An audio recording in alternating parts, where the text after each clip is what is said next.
Hello friends, welcome to YAS info channel. Friends, ఈరోజు మీ అందరికీ ఈ వీడియోలో ఇప్పుడే వచ్చినటువంటి ఒక ఫ్లాష్ ఇన్ఫర్మేషన్ అప్డేట్ గురించి చెప్పడానికే ఈ యొక్క వీడియోని అయితే చేయడం అయితే జరుగుతుంది. సో ఫ్లాష్ ఇన్ఫర్మేషన్ అప్డేట్ ఏంటంటే, మన యొక్క ఏపీ రాష్ట్ర వ్యాప్తంగా జనవరి 1న ఇవ్వబోయే పెన్షన్లు అయితే మనకైతే పంపిణీ అయితే చేయడం లేదు. అయితే మనకు మళ్ళీ ఈ తేదీ నుండి అయితే పంపిణీ అయితే చేస్తున్నారు. అయితే ఈ పంపిణీకి సంబంధించి ఎలాంటి సమస్యలు ఉన్నాయి ఏంటనేది మీకు క్లారిటీగా ఎక్స్ప్లెయిన్ అయితే చేస్తాను.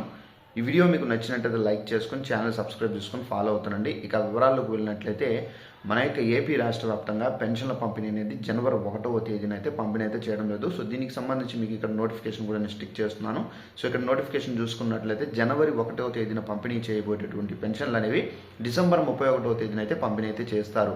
అలాగే మనకు 1వ తేదీన పంపిణీ అయితే చేయరు. మళ్ళీ జనవరి 2వ తేదీన మనకు ఈ పెన్షన్ల పంపిణీ అనేది యథావిధిగా మీ ఇళ్ళ దగ్గరికి వచ్చి పంపిణీ అయితే చేయడం అయితే జరుగుతుంది. సో పెన్షన్దారులందరూ ప్రతి ఒక్కరూ జనవరి 1వ తేదీన కాకుండా డిసెంబర్ 31వ తేదీన మీరు పెన్షన్లు అయితే తీసుకోవాలి. అలాగే జనవరి 1వ తేదీన అయితే మనకైతే పెన్షన్ పంపిణీ ఉండదు.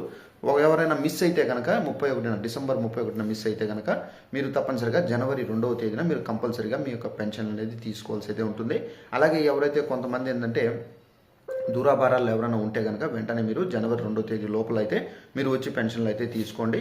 సో పెన్షన్దారులందరూ ప్రతి ఒక్కరూ ఇంటి దగ్గర ఉంటే కనుక గ్రామ మరియు వార్డు సచివాలయ అధికారులు వచ్చి మీ ఇళ్ళ దగ్గరకు ఈ పెన్షన్ పంపిణీ అనేది చేయడం అయితే జరుగుతుందండి. సో ఇదండి ఇన్ఫర్మేషన్. ఈ వీడియో మీకు నచ్చినట్లయితే లైక్ చేసుకోండి. ఇలాంటి అప్డేట్స్ అనేది తప్పనిసరిగా పొందాలంటే వెంటనే ఛానల్ సబ్స్క్రైబ్ చేసుకొని ఫాలో అవుతుంది. ఇన్ఫర్మేషన్ వాల్యుబుల్ ఇన్ఫర్మేషన్ కాబట్టి వెంటనే షేర్ చేసి మీ యొక్క ఫ్రెండ్స్ అండ్ ఫ్యామిలీ మెంబర్స్కి వాళ్ళు కూడా తెలియపరచండి. Thanks for watching this video. All the best.